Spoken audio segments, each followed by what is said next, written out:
ॐ गजाननं भूतगणादिसेवितं कपित्थजम्बूफलचारुभक्षणम् उमासुतं शोकविनाशकारकं नमामि विघ्नेश्वरपादपङ्कजं वक्रतुण्डमहाकाय सूर्यकोटिसमप्रभ निर्विघ्नं कुरु मे देव सर्वकार्येषु सर्वदा।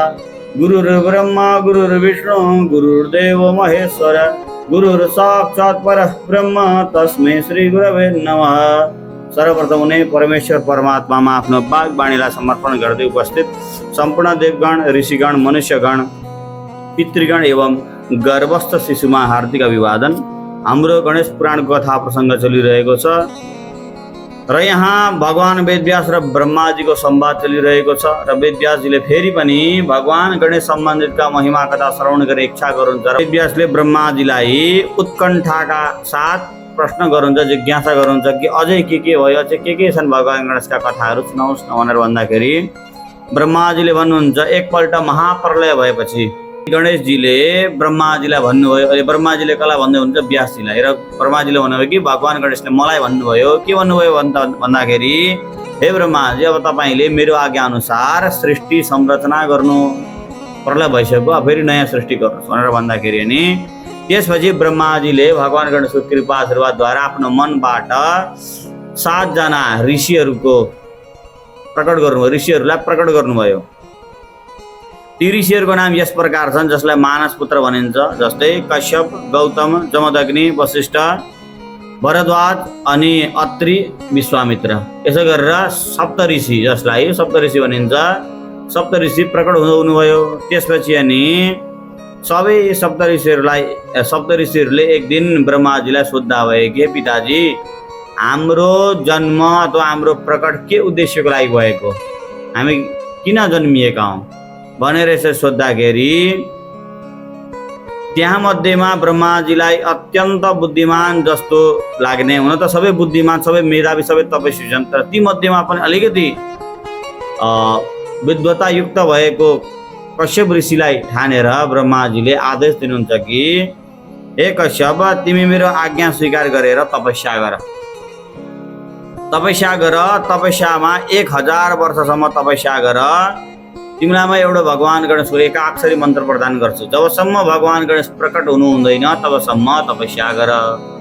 तदुपरान्त तिम्रो उद्देश्य के हो भन्ने कुरा त्यहाँबाट तिमीलाई थाहा भइहाल्छ भनेर यसरी भनिसकेपछि अनि ब्रह्माजीले कश्यप ऋषिलाई एकाक्षरी मन्त्र प्रदान गर्नुभयो। भगवान गणेशको अत्यन्त प्यारो अथवा भगवानलाई प्रकट नहुने खालको स्थिति बनाउन सक्ने अथवा जुन मन्त्र जाप गरिसकेपछि भगवान अवश्यमै प्रकट हुनुहुन्छ त्यस्तो परम पवित्र एकाक्षरी मन्त्र प्रदान गर्नुभयो।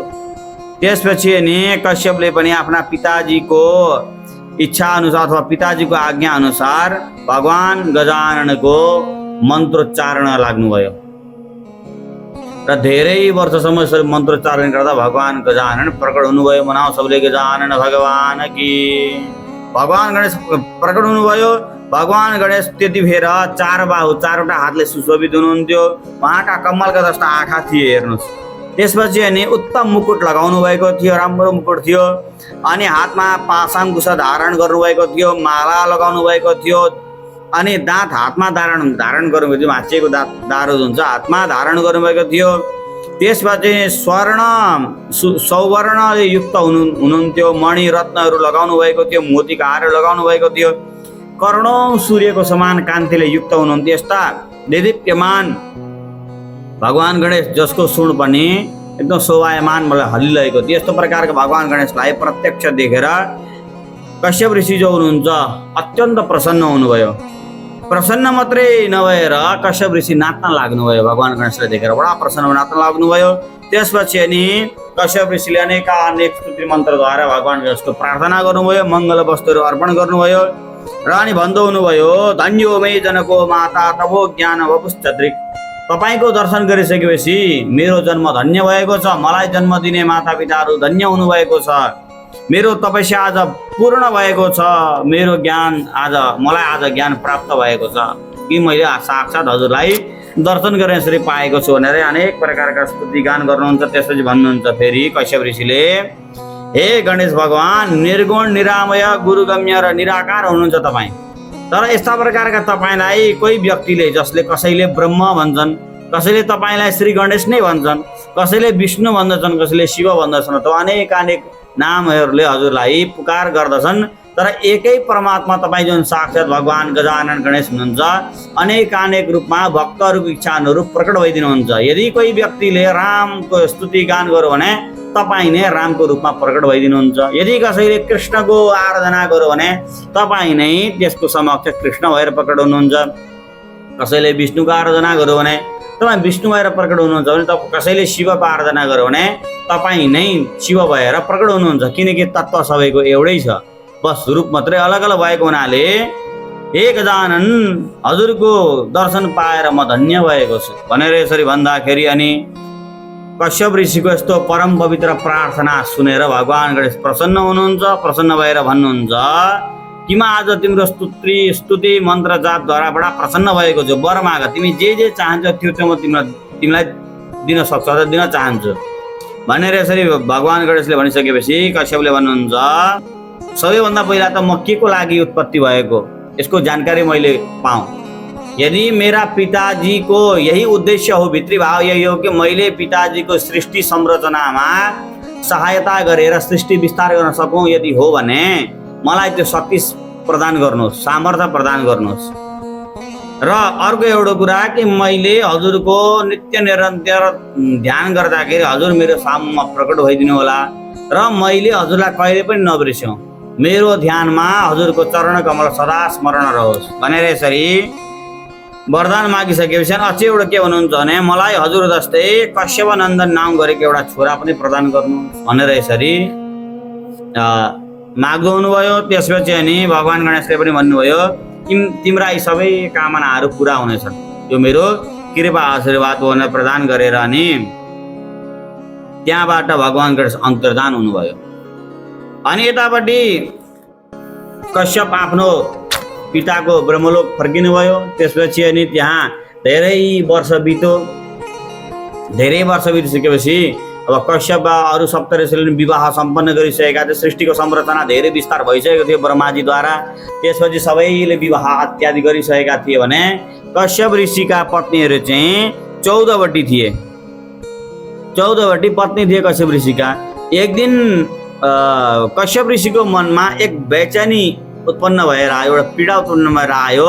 सायद त्यो भगवान गणेशकै निर्देशन थियो र अब सृष्टि संरचनाको विस्तार गर्नमा अहम भूमिका निभाउने एउटा दायित्व थियो, एउटा कर्तव्य थियो, एउटा मौका थियो, एउटा अवसर थियो।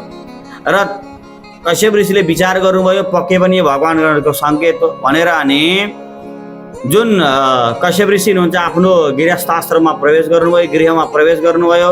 त्यसपछि अनि सबै स्त्रीहरूसँग 14वटै स्त्रीहरूसँग आफ्नो नित्य नैमित्तिक काम्य कर्महरू सबै कुरा सिद्ध्याइसकेपछि सम्पूर्ण 14वटै स्त्रीहरूसँग सहवास गर्नुभयो क्रमैले।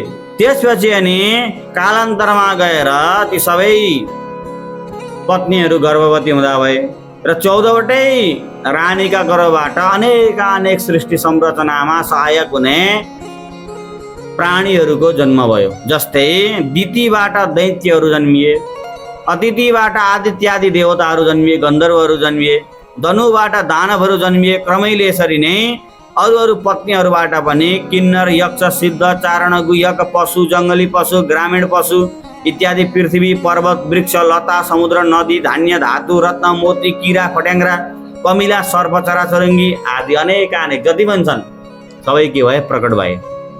यसरी कश्यप ऋषि र आफ्ना 14वटी रानीहरूबाट पत्नीहरूबाट जन्मिएका जुन सन्ततिहरूले सारा चराचर जगतलाई ढाके।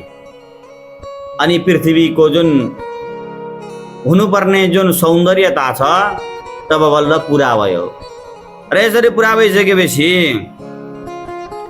अनि कश्यप ऋषिले सबै आफ्ना सन्तानहरूलाई बोलाउँदा भए।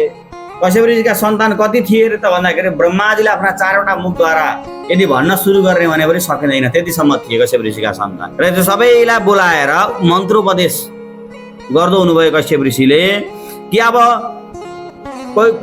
सबैले एउटै मन्त्र उच्चार, किनकि अनेक किसिमका छन् प्राणी छ त्यहाँ होइन त। सबैले एकै प्रकारको मन्त्र दिने भने त कसैले उच्चारण गर्न सक्ला, कसैले उच्चारण गर्न नसक्ला। कोही बोल्नेवाला प्राणी छ, कोही नबोल्नेवाला प्राणी छ, कोही टेर्नेवाला पनि, कोही अटेरी प्राणी पनि छ। त्यहाँ कारणले कश्यप ऋषिले सबैलाई ऋण धन गरेर आफ्नो आफ्नो स्वभाव अनुरूपको मन्त्र प्रदान गर्नुभयो, भगवान गणेशको मन्त्र। अनि मन्त्र प्रदान कसरी गर्नुभयो त भन्दाखेरि कसैलाई 16 अक्षरका मन्त्र दिनुभयो, कसैलाई 18 अक्षरका मन्त्र दिनुभयो, कसैलाई 1 अक्षरको मन्त्र दिनुभयो, कसैलाई 6 अक्षरको मन्त्र दिनुभयो, कसैलाई 5 अक्षरको, कसैलाई 7 अक्षरको, कसैलाई 8 अक्षरको, कसैलाई 12 अक्षरको। यसरी अरू जति पनि छन् सबैलाई के दिनुभयो, अनेक मन्त्रहरू, भगवान गणेश सम्बन्धितका मन्त्रहरू प्रदान गर्नुभयो र भन्नुभयो श्रद्धापूर्वक तबसम्म अनुष्ठान गरेर जबसम्म सबै कुराहरूका आधारभूत हुनुभएका सर्वसिद्धि प्रदाय भगवान गणेशले दर्शन दिनु हुँदैन तबसम्म यो मन्त्रलाई जपिरह्नु भनेर यसरी भनिदिनु भयो। र सबै आफ्ना जति पनि कश्यप ऋषिका सन्तानहरू छन् सबै ठाउँमा बसेर भगवान गणेशको जुन आफ्ना पिताजीले दिएको मन्त्र जाप गरेर लाग्दा भए। यसरी अनेक एक दिव्य 1000 वर्षसम्म आफ्ना स्वभाव अनुसार आफ्नो मन्त्रोच्चारण गर्दा भए। र यसरी पछि भगवान गणेश प्रसन्न भएर भगवान गणेश प्रकट हुनुभयो। अब सबैको लागि एउटै गणेश प्रकट हुनुभयो भन्ने कुरा होइन। जस्तै दैत्यहरूले कुन रूपले भगवान गणेशको आराधना गरेको छ, दैत्यहरूको सामु भगवान गणेश त्यही रूपमा प्रकट हुनुभयो। मनुष्यले कुन रूपमा भगवान गणेशको आराधना गरेको छ, भगवान गणेश मनुष्यको अगाडि त्यही रूपमा प्रकट हुनुभयो। एउटै भगवान। देवताहरूले भगवान गणेशलाई कुन रूपमा आराधना गरे, देवताहरूको अगाडि भगवान गणेश त्यही रूपमा। सर्पहरूले भगवान गणेशलाई कुन रूपमा पुकार गरे, यदि सर्पकै आकारमा भगवान गणेशलाई ध्यान गरेका छन् भने भगवान सर्पकै आकारमा प्रकट, होइन त। यदि कुत्ता बिराला गाई बाछा भैँसी इत्यादि जति पनि छन्, होइन, जस्तै रुख वृक्ष लता पताका पर्वत नदी जसले जुन रूपमा भगवानको गणेशको आराधना गरे, पुकार गरे, ध्यान गरे, भगवान त्यही रूपमा तिनीहरूको अगाडि प्रकट हुनुभयो। त्यसै कारणले यहाँ कुरा के बताइन्छ भने भगवान सबैको अगाडि प्रकट हुनुभयो। कसैको अगाडि बादल जस्तै रङरूप लिएर प्रकट हुनुभयो, कसैको अगाडि देदीप्यमान भएर, कसैको अगाडि 4 भुज 4वटा हातले सुसज्जित भएर प्रकट हुनुभयो, कसैको अगाडि रातो वर्णको भएर प्रकट हुनुभयो। एकै समयमा 1000 जति पनि छन् कश्यप ऋषिका सन्तान र जतिले पनि ध्यान गरेका छन् र जतिबाट भगवान गणेश प्रसन्न हुनुहुन्थ्यो ती सबैको अगाडि ती रूपमा प्रकट हुनुभयो। करोडौँ गणेश त्यहाँ देखिनु हुनुभयो। यसरी भइसकेपछि अनि ती सबैले भगवान गणेशलाई देखिसकेपछि आफ्नो इच्छा अनुरूपका भगवान गणेशलाई देखिसकेपछि बडा प्रसन्न भएर अनि यहाँ 8वटा पङ्क्तिद्वारा 8वटा श्लोकद्वारा भगवान गणेशको आराधना गर्छन्। यो श्लोक अत्यन्त अमोघ छ, त्यसलाई भगवान गणेशले पनि यहाँ बताउनुहुन्छ। कस्तो प्रकारको श्लोक छ त भन्दाखेरि यतो अनन्त शक्तिरनन्ताश्च जीवा यतो निर्गुणाद् प्रमेयाद् गुणास्ते यतो भाति सर्वं त्रिधा भेद भिन्नं सदा तं गणेशं नमामो भजाम।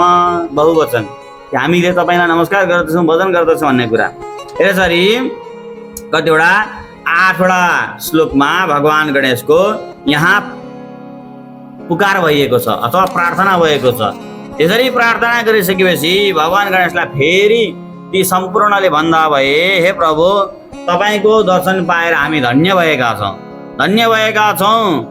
हजुरको साक्षात्कार जुन हजुर त निर्गुण निराकार हुनुहुन्छ, हजुरको त न त नाम छ न त रूप छ। वास्तवमा ती सर्वेश्वर परमेश्वर परमात्माको नाम रूप केही पनि छैन। जति पनि नाम रूप छ भन्ने कुरा हामीले भान गरिन्छ अथवा यसको अनुभव गरिन्छ अथवा त्यसलाई पुकार गरिन्छ, सबै नाम रूप हामीले दिएका हौँ। वास्तवमा ती परम तत्त्वको त न नाम छ न त रूप छ। नाम रूप भएको चिज त प्रलय कालमा सबैको मृत्यु हुन्छ। यदि ती सर्वेश्वर परमेश्वर परमात्माको नै नाम रूपवाला हुन् भगवान भने त प्रलयमा त उहाँको नै मृत्यु हुन्छ। तर मृत्यु हुने चिज अथवा जसको अन्त्य हुन्छ त्यो त अनादि अनन्त त हुनै सक्दैन, त्यो सत्य हुन सक्दैन। जो सत्य हो त्यो त अजर अमर छ, कुनै चिजद्वारा पनि उसको अन्त्य सम्भव छैन। त्यसै कारणले ती सर्वेश्वर परमेश्वर परमात्मा जसको न नाम छ न रूप छ न आकार छ, जो निर्गुण निराकार हुनुहुन्छ, जो निर्विकल्प हुनुहुन्छ, त्यस्ता प्रकारका परमेश्वर परमात्मा आज हाम्रो अगाडि साकार रूप लिएर हाम्रो इच्छा अनुरूप हामीलाई प्रसन्न तुल्याउनको लागि हामीबाट प्रसन्न भएर आज हामीलाई दर्शन दिन आउनुभएको छ भनेर बडा प्रसन्न भइसकेपछि भगवान गणेशले यहाँ फेरि गम्भीर मुद्रामा भन्नुभयो, हे कश्यप सन्ततिहरू सबैलाई भन्नुभयो, वास्तवमै जुन रूपलाई ब्रह्मा विष्णु शिव आदि देवताहरूले पनि साक्षात्कार गर्न पाउँदैनन्, जबसम्म भगवान गणेशको स्वयं इच्छा हुँदैन तबसम्म कसैले पनि भगवानको दर्शन गर्न पाउँदैन। यहाँ हाम्रो इच्छाले मात्रै भगवान दर्शन दिन आउने होइन, भगवानको इच्छा पनि हुनुपर्छ कि म दर्शन दिन अब जान्छु भन्ने इच्छा भएको छ भने भगवान आफै आउनुहुन्छ।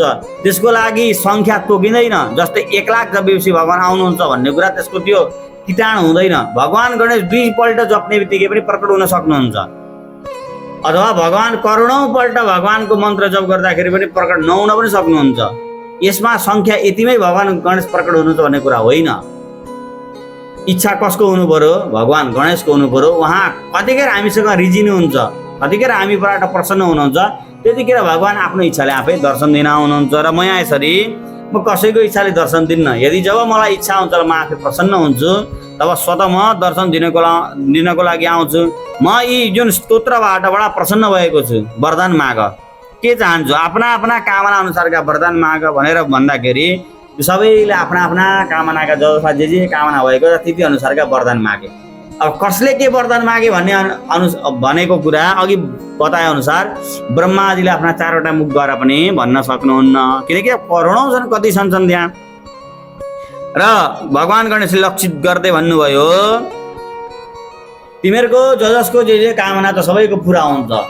मलाई म प्रसन्न हुनुमा सबैभन्दा एउटा आधारभूत भएको अथवा मलाई अत्यन्त रुचि लाग्ने जुन तपाईँले स्तोत्र गान गर्नुभयो, त्यो स्तोत्र जुन 8वटा श्लोकमा बद्ध छ, यो श्लोकलाई जो व्यक्तिले यो स्तुतिलाई यो प्रार्थना जो व्यक्तिले बिहान दिउँसो सायं सन्ध्यामा श्रद्धापूर्वक पाठ गर्दछ भने त्यो व्यक्ति त्यो साधक हुन्छ, विद्वान र पुत्रवान पनि हुँदछ।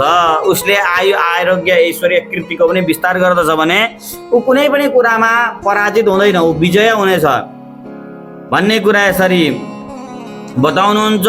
अनि यो सधैँ जाप गर्नेवाला अन्त्यमा शरीर छोडिसकेपछि मेरै परमधाममा प्राप्त हुनेछ भनेर यसरी भगवानले भन्नुहुन्छ। भनिसकेपछि यसलाई श्लोक मङ्गलाष्टक अथवा श्लोकाष्टक भनिन्छ होइन। यो मन्त्र चाहिँ अत्यन्त अमोघ भएको हुनाले यसलाई नित्य पाठ गर्नुपर्दछ भन्ने कुरा बताउँछ। र हेर्दा हेर्दै यति भनिसकेपछि भगवानको दान हेर्दा हेर्दै अन्तर्धान हुनुभयो। अन्तर्धान भइसकेपछि अब कश्यप सन्ततिहरूले पनि त्यहाँनिर भगवान गणेश प्रकट भएको जुन क्षेत्रमा ठाउँमा आफ्ना आफ्ना अनुरूपको त्यहाँ मन्दिर स्थापना गर्दा भए। ठुलो मन्दिर बनाएर भगवान गणेशको प्रतिमा स्थापना गर्छन्, जसलाई जुन मूर्तिलाई कोही समूहले सुमुख भनेर भगवान गणेशको नाम राख्छन्, कोही समूहले एकदन्त भनेर नाम राख्छन्, एउटै दारा भएका। त्यसपछि कसैले कपिल भनेर नाम राख्छन्, कसैले गजकर्णक भनेर नाम राख्छन्, त्यसपछि कसैले लम्बोदर भनेर नाम राख्छन्, कसैले विकट भनेर नाम राख्छन्, अनि कसैले विघ्ननाश भनेर नाम राख्छन्। अनि फेरि कोही समुदायले गणाधिप भनेर नाम राख्छन्, अनि कोही समूहले फेरि धूमकेतु भनेर यसरी नाम राख्छन्, अनि कोही समूहले फेरि गणाध्यक्ष भनेर नाम राख्छन्, कोही समूहले भालचन्द्र भनेर नाम राख्छन् भगवान गणेशको, कोही समूहले गजानन भनेर यसरी नाम राख्छन्। र यसरी मूर्ति प्रतिमा त्रिलोकमै प्रतिष्ठापित हुन्छ। र यहाँ बताउनुहुन्छ भगवान वेदव्यासले सोध्नुहुन्छ, रत्नमय जुन 12 नाम छन् जुन तपाईँले बताउनु भयो, यो 12 नामको महिमा महत्त्व के छ? यसको जाप गर्नाले अथवा यसको उच्चारण गर्नाले फल पनि कस्तो प्रकारको प्राप्त हुन्छ भनेर ब्रह्माजीलाई सोद्धाखेरि ब्रह्माजीले भन्नुहुन्छ, यी 12वटा नाम यस प्रकारका छन्। सुमुखश्चैकदन्तश्च कविलोक जगर्णक लम्बोदरश्च विकटो विघ्ननाश गणाधिप धूम्रकेतु गणाध्यक्षो भालचन्द्र गजानन द्वादशैतानि नामानि यवडेत्रण्यादवि। अर्थात् अघि बताए अनुसार सुमुख, एकदन्त, कपिल, गजकर्णक, लम्बोदर, विकट, विघ्ननाश, गणाधिप, धूम्रकेतु, गणाध्यक्ष, भालचन्द्र गजानन, यी 12वटा जुन नाम छन्, जसले पनि 12वटा नाम पढ्छ, श्रेणुयात सुन्छ, पढ्छ अथवा सुन्छ भने कस्तो समयमा त भन्दाखेरि विद्यारम्भे, अब विद्या पढाइ सुरु हुन आँटो होइन, पढ्न आँटो भन्दाखेरि त्यतिखेर विवाहे च, विवाहको समयमा, प्रवेशे गृह प्रवेश घर नयाँ घर घुस्नार्दा अनि निगमे निर्गमे तथा अथवा घरबाट बाहिर कतै यात्राको लागि जान आँट्यो भने हैन त संग्रामे युद्ध गर्न जान आँटेको छ सङ्कटे चैव सङ्कट कालमा जसले यी नामहरूलाई जप्छ अथवा जपेको सुन्छ पाठ गर्छ अथवा पाठ गरेको सुन्छ भने त्यसले कुनै पनि प्रकारको विघ्नस्तस्य नजायते त्यसलाई कुनै पनि प्रकारको विघ्न हुनेवाला छैन। अनि कस्ता प्रकारका भगवान गणेशलाई ध्यान गर्नु त यो मन्त्र उच्चारण गर्दाखेरि शुक्लाम्बरधरं देवं सेतो कपडा लगाउनु भएका शशिवर्णम चतुर्भुजम हैन चन्द्रमाको जस्तो वर्ण हुनुभएका चतुर्भुजम चारवटा हातले सुशोभित हुनुभएका प्रसन्न वदनम ध्यायेत प्रसन्न हाँसी लाउनु भएका सर्व विघ्नोपशान्त सबै प्रकारका विघ्नहरूलाई शान्ति गर्नको लागि यस्ता प्रकारका भगवान गणेशको स्वरूपलाई ध्यान गर्नु भनेर यसरी बताउनु भएको छ।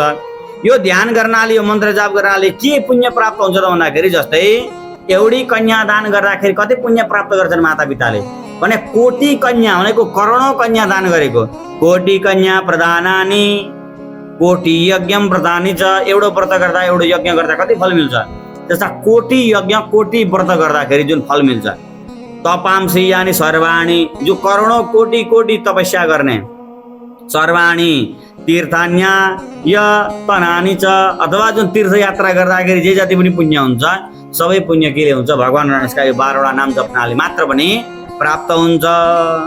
र यसरी 12 वटा नाम जुन छन् अत्यन्त फलदायी भएको हुनाले जसले पनि यी 12 वटै नाम जप्न नसके पनि 12 वटा नाम मध्येमा एउटै नाम मात्रै पनि जपेर यसले उसले शुभ कार्य गर्छ भने उसको त कार्यमा कुनै पनि प्रकारको विघ्न बाधा आउँदैन भन्ने कुरा यहाँ बताउनुहुन्छ। के भन्नुहुन्छ भने उक्त्वा द्वादश नामानि सर्व कार्याणि कुर्वते गाणेशापि कुर्वन्ति किमत्रापि न कौतुकम भन्ने कुरा यहाँ बताउनुहुन्छ। यदि अब यहाँनिर अर्को एउटा कुरा के बताउनुहुन्छ भने न सिद्ध्यन्ति हि कार्याणि द्वादशान्यतमश्चः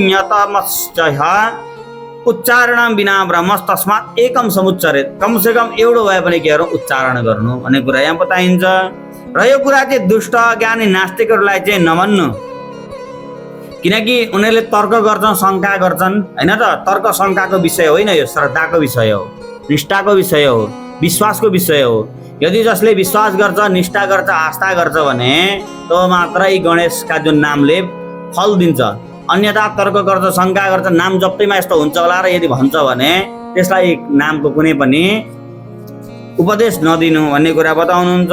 यसरी भनिसकेपछि अनि ब्रह्माजीले व्यासजीलाई भन्नुहुन्छ हे व्यासजी मैले तपाईलाई जति पनि मैले भगवान विष्णुको मुखबाट श्रवण गरेको थिएँ कि भगवान गणेशको उपासना खण्ड सम्बन्धितका कथा कहानी मैले तपाईँलाई सुनाएर बताएँ भनेर यसरी भनेर अनि समापन गर्नुहुन्छ भने यतापट्टि भृगुजीले सोमकान्तलाई भन्नुहुन्छ हे सोमकान्त ब्रह्माजीले जे जति व्यासजीलाई भनेर बताउनु भयो त्यो भगवान गणेशका महिमा कथा कहानीहरूलाई मैले तिमीलाई बताएँ। अब अगाडिपट्टिको जुन क्रीडाखण्ड छ त्यो विषयमा पनि म तिमीलाई बताउँछु तिमी सावधान भएर सुन्नु भन्नुभयो। यही कथा कसले कसलाई भन्दैछ फेरि नैमिषारण्य क्षेत्रमा सुतजी महाराजले सौनक आदि 88,000 ऋषिहरूलाई बताउँदै हुनुहुन्छ र उहाँले पनि भन्नुहुन्छ अब भृगुजीले सोमकान्तलाई कस्तो प्रकारको उपदेश दिनुभयो भन्ने कुरा अब हामी अगाडि सुन्छौँ जसलाई क्रीडाखण्डमा अवश्य हामीले सुन्नेछौँ भन्ने कुरालाई भन्दै उपासना खण्डलाई यही नै शेष गर्नुभयो र अब अगाडिपट्टि हामीले क्रीडाखण्डलाई अवश्य श्रवण गर्नेछौँ भन्दै आज कथालाई यही नै शेष गर्दैछौँ। मनासौले गौरी शङ्कर भगवान की गजानन भगवान की।